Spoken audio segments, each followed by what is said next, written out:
Assalamualaikum warahmatullahi wabarakatuh. Jumpa lagi dengan Amel di Mimbar Sepekan. Di Mimbar Sepekan kali ini kita menyapa Bang Jeffrey Jebua. Apa kabar Bang? Kabar baik, Kak Amel. Kabar baik. Untuk diingatin kembali nih Bang, tapi atau udah lupa kali ya Bang ya? Ini Iya. Abang di Koran Mimbar Umum megang halaman apa nih Bang? Halaman kota, ekbis dan kesehatan ya Mbak Amel. Kota, ekbis dan kesehatan. Jadi ini halaman ini untuk Jumat 17 Mei kemarin ya. Ini Koran Mimbar Umum dengan tampilannya seperti ini. Yang ini hari. Iya. Oke, ini untuk hari Jumat. Jadi kita akan membahas seminggu terakhir ya Bang ya. Iya. Seminggu terakhir gimana dengan Koran Mimbar Umum. Kalau untuk halaman topik utama dari Koran Mimbar Umum itu apa sih yang kita bahas dalam seminggu terakhir ini? Kalau Abang lihat nih Bang, dalam seminggu itu topik kita tentang apa tuh paling banyak gitu? Baik Mbak Amel, untuk seminggu ini Mimbar Umum tentunya fokus kepada isu-isu yang berkembang ya dan menyentuh masyarakat. Untuk topik di minggu ini Mbak Amel ada isu juga yang cukup seksi terkait polemik kampus-kampus negeri yang menaikkan UKT-nya, uang kuliah tunggal. Untuk di Sumatera Utara sendiri itu untuk mahasiswa sudah bergerak ya untuk kampus USU. Sudah mahasiswa bergerak lantaran menolak akan kenaikan UKT-nya ya. Benar Bang, ya? sekali Mbak Amel, iya. Jadi memang dilematis ya, di tengah perjalanan perkuliahan mereka mungkin antar semester adanya kenaikan hal tersebut, kenaikan uang kuliah tunggal. Ini. Apalagi kita ketahui ya, kita baru selesai dari pasca COVID, bagaimana kita tahu ekonomi masyarakat sekarang belum stabil, ya Bang, ya. Iya.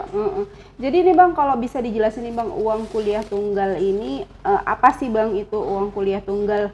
Kan banyak nih masyarakat kurang ngerti nih. Uang kuliah taunya uang kuliah tunggal itu apa? Apa ada dana-dana lain yang harus dikeluarkan oleh mahasiswa atau gimana ini Bang? Jadi itu mungkin ada penambahan ya Mbak Amel, uang kuliah yang per semesternya misal yang dari aturan 4 juta dinaikkan 500.000 per semesternya. Jadi hal tersebut juga mendapat penolakan dari seorang menteri Mbak Amel. Oh, malah menteri menolak kebijakannya ya kebijakan Bang ya? Tersebut. Kebijakan kenaikan ini ya. Jadi Mimbar Umum sempat juga memuat pernyataan Menteri Koordinator Bidang Pembangunan Manusia dan Kebudayaan, itu ada Menko PMK Mujair Effendi yang juga di mana mantan Menteri Pendidikan, kita tahu ya Mbak Amel, bahwasannya itu langkah yang sembrono. Jadi apa alasan dia bilang itu sembrono Bang? Jadi Mbak Amel karena dia mengetahui situasi kampus, itu dia anggapnya bahwasanya kenapa tidak terencana sebuah kampus negeri memanajemenkan keuangannya. Harusnya dari awal. Seharusnya jangan di pertengahan perkuliahan ya, masih harusnya di awal tahun ini. Di tahun ini, selama sepanjang tahun ini dana yang dikeluarkan itu berapa dan dimasuk itu berapa gitu. Jadi tahu berapa masukan dan pengeluaran perkiraan tahunannya ya gitu. Jangan di tengah semester naik gitu itu ya. Benar Mbak Amel. Jadi bahkan kan beliau mengatakan itu sebenarnya harus dibicarakan baik pihak mahasiswa dan orang tua. Mungkin kata kecilnya Mbak Amel seperti kita di SMA itu ada uang komite namanya. Itu tentunya ditetapkan berdasarkan setelah melalui rapat orang tua bersama Dewan Guru. Cuman memang perlu kita kaji lebih dalam ya Mbak Amel, bagaimana pergerakan perguruan tinggi khususnya negeri dalam mengutip uang kuliah, di mana notabene bahwasannya di kampus-kampus perguruan tinggi itu kebanyakan mungkin sudah berstatus PNS. Dan mereka juga mungkin ada tunjangan sebagai guru besar, dokter maupun magister. Jadi perlu juga ini kemungkinan aparat penegak hukum juga untuk coba bergerak lah coba memeriksa ya apa-apa aja, karena tapi juga selain daripada pegawai negeri ya, pasti ada juga honorer yang dipekerjakan, pasti lebih banyak honorer yang dipekerjakan oleh oleh para universitas ya. Tapi kan kita harus menelisik lebih jauh lagi kalau ingin tahu hal itu ya, makanya harus ada Mbak Amel. Transparansi anggaran mungkin ya, seperti juga di pemerintahan, kayaknya di pendidikan terutama universitas negeri itu harus ada transparansi anggaran, jadi tahu gitu ya Bang ya, gimana dananya itu yang diberikan oleh mahasiswa sebagai uang kuliah itu cukup enggak untuk pembiayaan universitas sepanjang tahun ya. Apalagi kan USU Mbak Amel termasuk ikon dari Sumatera Utara. Nah, kita berharaplah di kepemimpinan Bapak Rektor muda ini Pak Muhri Amin ya, untuk ya sekiranya melihatlah anak-anak bangsa ini untuk khususnya warga Sumatera Utara untuk dapat berkuliah di kampus Akionnya Sumatera Utara. Semoga juga tidak ada yang dalam tanda kutip yang seperti kita bilang ada apa ya, risol di balik bakwan. Risol di balik bakwan, bahasa baru itu Bang. Baru itu. Jadi jangan sampai ada yang menjadi penghalang ya peningkatan mutu pendidikan ya Bang. Jangan sampai lantaran kenaikan uang kuliah, mahasiswa juga yang harusnya berprestasi bisa kuliah dengan bagus, terus gara-gara itu dia harus mencari duit ekstra lagi untuk membayar uang kuliah. Jadi jangan sampai pendidikan itu jadi memberatkan ya bagi mahasiswa ya Bang. Dan satu Mbak Amel pesan mungkin kita dari insan media ya sebagai kontrol sosial, tidak ada korban terhadap demonstrasi itu. Biasanya beberapa peristiwa yang kita lihat untuk di Kota Medan ini, bahwasanya ketika ada aksi demo di kampus-kampus akan memakan korban mahasiswa itu sendiri karena dia menyampaikan aspirasinya. Jangan sampai aspirasinya itu menjadi korbannya. Jadi dibicarakan bagus-bagus lah ini. Jadi apa yang menjadi aspirasi mahasiswa itu harus diperhatikan oleh pemerintah ya, terutama oleh universitasnya. Kalau bisa, kalaupun memang harus dinaikkanlah pada saat penerimaan siswa baru ya, dan bukan pada saat di pertengahan semester ya. Ya benar Mbak Amel, biar juga orang tua bisa mengukur kan. Oke, itu untuk pendidikan ya Bang ya. Jadi topik utama kita lebih banyak kepada tentang pendidikan di minggu ini ya Bang ya. Iya Mbak Amel. Terus Bang, bagaimana kemarin ada gonjang-ganjing di Kota Medan, gimana tuh Bang? Itu Mbak Amel, kalau untuk Kota Medan sendiri itu Pak Wali Kota kembali segel Mall Center Point.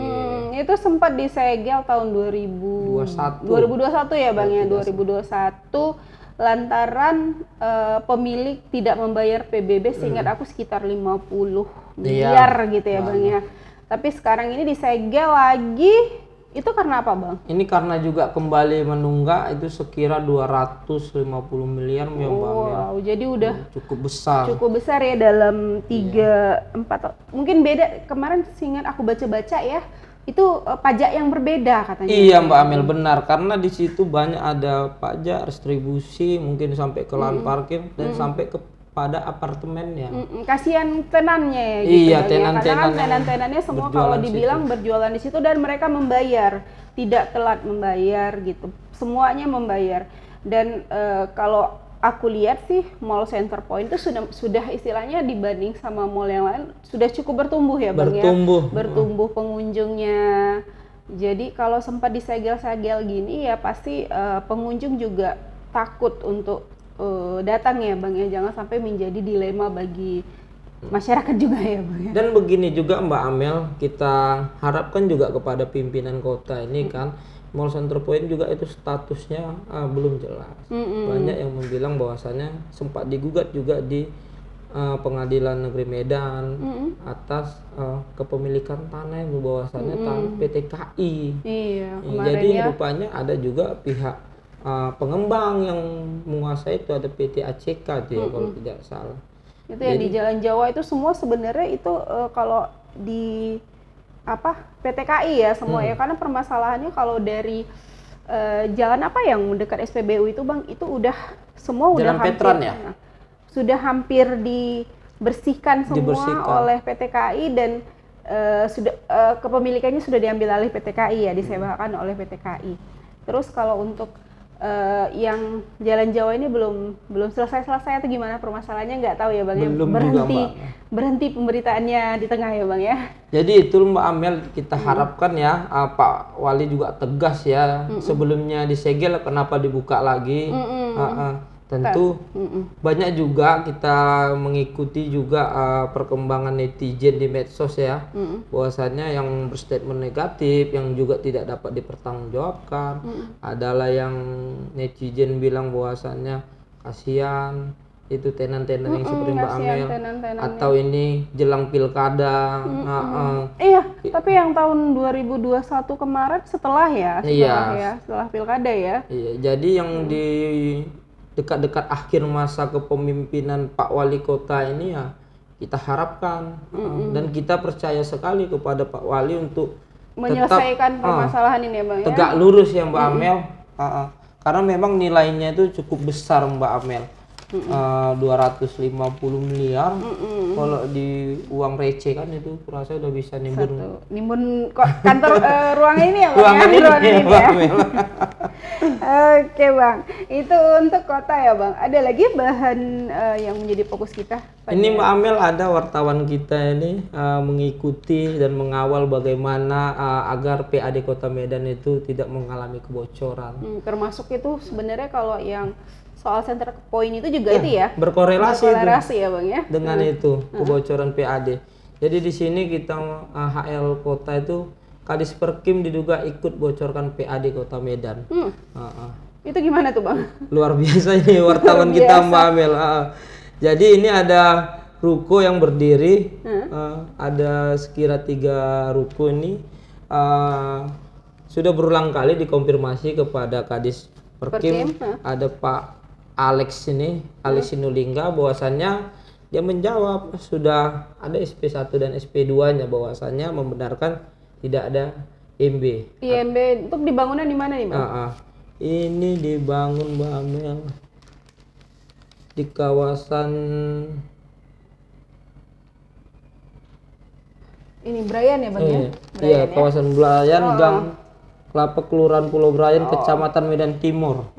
Jadi untuk pembangunan ini sebelum membangun itu harus diingatkan kembali bahwa sebelum membangun itu harus mengurus IMB-nya dulu ya. Benar. Jadi nggak ada permasalahan seperti ini lagi ya Bang ya. Jadi nggak berurusan dengan hukum, nggak berurusan dengan pemerintahan gitu. Benar ya, Mbak Amel. Memang begini ya Mbak Amel, dilematis ya dengan IMB atau yang dinamakan PBG sekarang ya, persetujuan bangunan gedung. Ada satu case yang memang dialami oleh rumah ibadah. Ini memang masih melakukan full bucket ya Mbak Amel untuk wartawan kita di lapangan. Dari cerita itu bahwasannya rumah ibadah itu sudah berdiri sekira 30 tahun lebih, 37 tahun, dan berkeinginan untuk memiliki IMB atau PBG. Jadi dari bawah sudah diikuti prosesnya, dari persetujuan warga, FKUB, Kemenak, PBB-nya, kelurahan, kecamatan selesai. Cuman masuk pada persyaratan akhir. Perkim bersama PUPR mewajibkan harus menggunakan jasa konsultan gambar. Jadi konsultan konstruksi itu untuk menggambar itu, padahal bangunannya sudah berdiri. Jadi setelah diikuti proses tersebut tinggal itu dan akan dikeluarkan izinnya, tapi harganya mahal. Sekira 25 juta. Jadi 25 juta itu sudah dikonfirmasi juga kepada Kadis Perkim ini, Pak Alex Sinulingga, bahwasannya ya itu benar dan itu bukan kepada Perkim menerima atau menentukan anggarannya, itu kepada pihak ketiga yang notabene konsultan yang mempunyai lisensi tadi. Jadi makanya selama ini asal bangun aja karena biaya untuk konsultannya aja mahal ya Bang ya. Itu dia Mbak Amel, itu sama gereja ya, rumah ibadah, apalagi kepada masyarakat. Iya, kalau 25 juta aku rasa aku udah bisa bangun rumahku sendiri kayaknya. Makanya kita mengharapkan ya Mbak Amel kepada Pak Wali Kota Medan Pak Bobi Nasution ini menjadi harus menjadi perhatian ya Bang. Aku juga baru tahu nih, wow. Untuk membuat IMBJ seperti itu ya. Masalahnya begini, argumentasinya Bang. Kalau itu masuk ke kas negara, syukur. Iya. Berdampak kepada kita sendiri, dikembalikan dalam bentuk jalan yang bagus, ini fasilitas. Ke konsultan ya? Ini ke konsultan pihak ketiga. Jadi berapa itu pihak ketiga semua gitu ya? Jadi apa urgensinya? Apa tugas jajaran di Perkim sana? Iya, ngapain digaji Perkim ya? Kalau misalnya harus dikonsultani juga nggak masuk ke negara ya? Benar, mereka kan ada mungkin puluhan ratusan dalam dinas itu tidak berfungsi kah? Iya, itu harus jadi perhatian itu. Apalagi rumah ibadah, Mbak Amel. Oke, jadi ini sudah ada 3 berita yang menjadi topik utama. Tapi kayaknya koran Mimbar Umum kurang pas kalau sekarang ini nggak bahas soal politik nih Bang. Politik apa nih Bang yang dalam minggu-minggu ini sedang gencar-gencarnya diberitakan oleh Mimbar Umum? Benar sekali Mbak Amel, saat ini Mimbar Umum khususnya wilayah Sumatera Utara ini lagi gencar nih perpolitikan tingkat provinsi terhadap perhelatan pilkada untuk Gubernur Sumatera Utara. Cukup seksi ya Mbak Amel, banyak calon-calon yang bermunculan, bahkan saling sikut mungkin ya. Saling sikut ya, tapi kalau dari arahnya kita lihat sendiri kayak misalnya itu kan dia ada tuh ada untuk presiden kok ada 3 kubu tuh ya. Iya. Amin, Prabowo Gibran dan Mahfud Ganjar gitu kan. Jadi kalau kita lihat tuh semuanya tuh pada ikut pakem ini ya, ikut partai-partainya gitu ya. Jadi kalau misalnya kubunya PDIP itu sama Edi Rahmayadi dan namanya yang gede yang cukup naik itu Edi Rahmayadi dan Nixon Nababan ya. Terus untuk di Golkar kemarin ada Bobi Nasution dan Ijek ya. Itu namanya masih muncul baru 4 itu ya, baru 4 iya, benar, ya. Mbak Amel. Sampai sekarang baru 4 nama yang muncul, tapi itu kita udah tahu tuh kubunya yang mana ya. Itu pasti 2 kubu Prabowo dan 2 kubunya Ganjar Mahfud PDIP ya.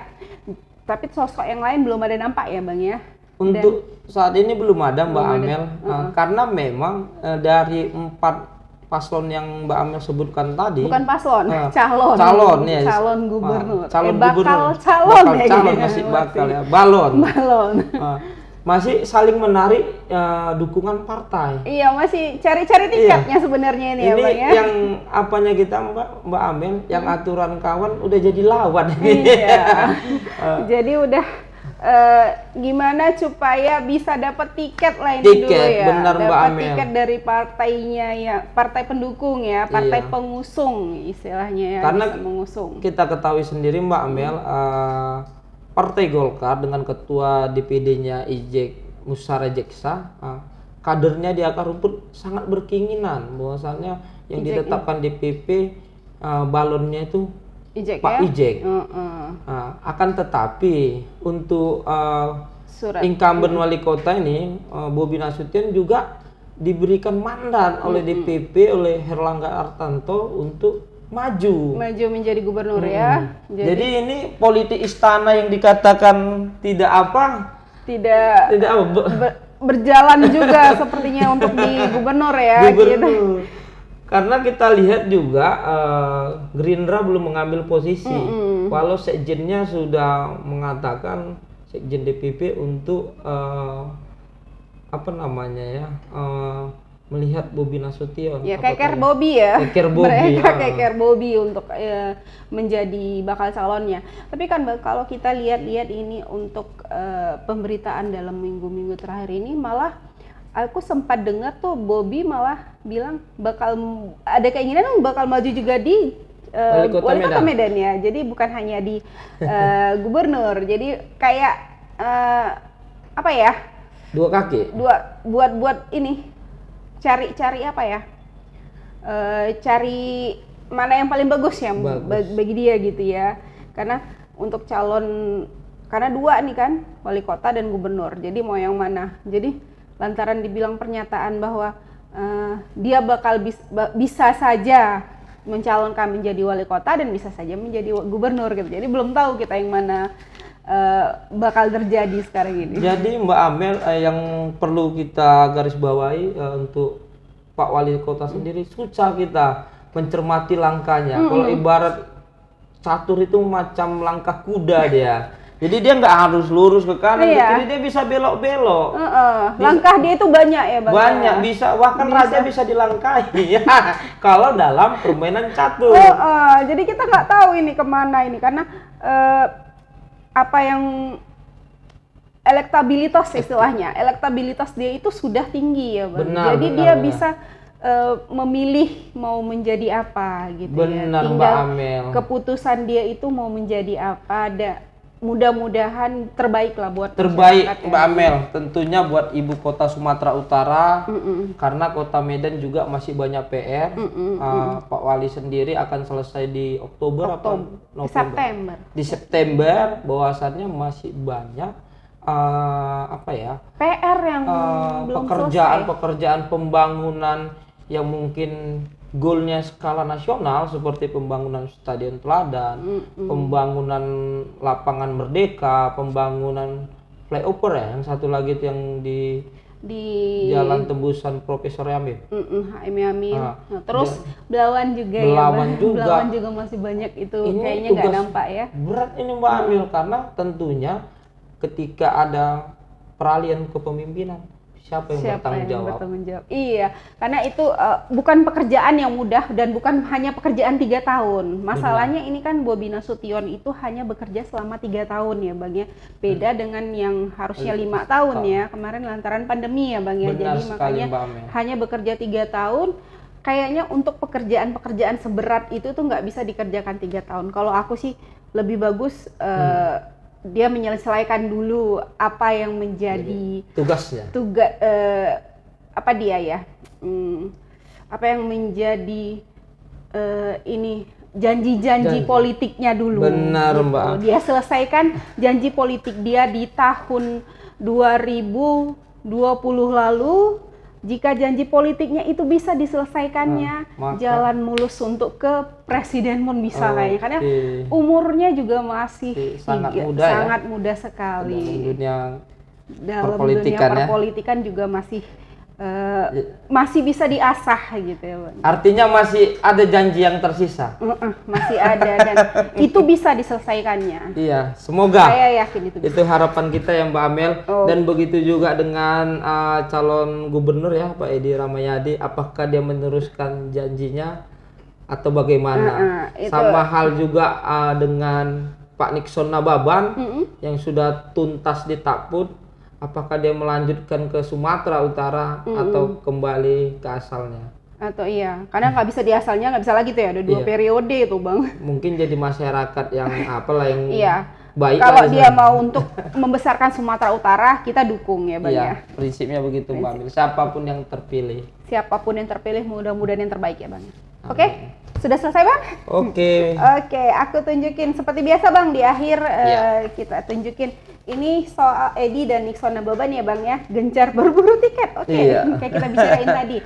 Ini aku tentang polemik kenaikan UKT ini ya Bang ya. Seluruh rektor PTN diinterogasi oleh Kemendikbud ini karena kayaknya kenaikan yang cuma satu ini ya, dari atas ke bawah aja ya Bang ya. Jadi nggak ngerti ini gimana. Oke Bang, ini koran Mimbar Umum pemirsa, dapatkan di counter yang ada atau bisa kita lihat di berlangganan di My Edisi, e-paper. Di mana itu Bang nanti? My Edisi, e-papernya. E-papernya di My Edisi, buka di aplikasi atau bisa juga berlangganan dengan menghubungi 7330737. Jadi selain daripada membeli koran, kita juga bisa scan barcode ini dan langsung ke YouTube-nya Koran Mimbar Umum. Benar sekali. Oke, ini harganya tetap ya Bang ya? Tetap 4.000 Mbak Amel. 4.000. Oke, harganya tetap 4.000. Terima kasih Bang Jepri. Terima kasih Kak Amel. Aku kembalikan, kita tutup ya Bang ya. Oke pemirsa, begitulah mimbar sepekan kita pada hari ini. Terima kasih. Assalamualaikum warahmatullahi wabarakatuh.